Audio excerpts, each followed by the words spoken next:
Las fuentes del derecho del trabajo son los distintos tipos de normas que regulan los diversos aspectos del derecho del trabajo. Habitualmente se procede a confundir la previsión del artículo 1, que habla de las fuentes de regulación del contrato, con las fuentes del derecho del trabajo. Las fuentes del derecho del trabajo, así como estudiamos en las restantes ramas del derecho, son diversas y de distinta jerarquía.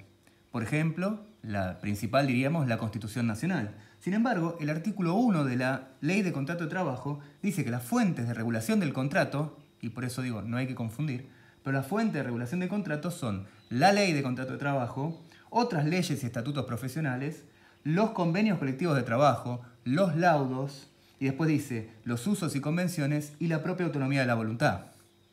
Entonces, ¿dónde está la Constitución, las normas internacionales que supuestamente son las fuentes más importantes del derecho?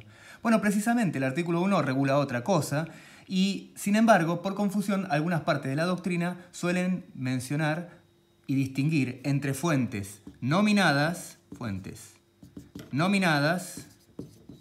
y fuentes innominadas por la ley.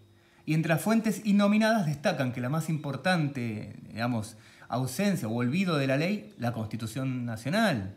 Sin embargo, insisto, la ley no refiere a las fuentes del derecho, sino a las fuentes de regulación del contrato. Y esa diferencia no es un error de la ley.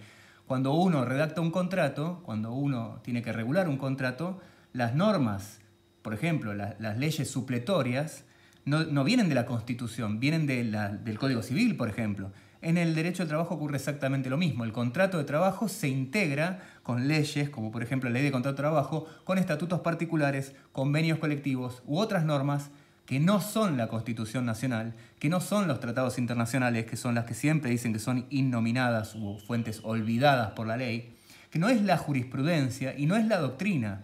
Esas fuentes que normalmente dicen que están olvidadas por la ley, en realidad no están olvidadas, sino que la ley se refiere a otra cosa. El artículo primero dice fuentes de regulación del contrato de trabajo. Y el contrato de trabajo se regula efectivamente por la Ley de Contrato de Trabajo, convenios colectivos de trabajo y la propia voluntad de las partes.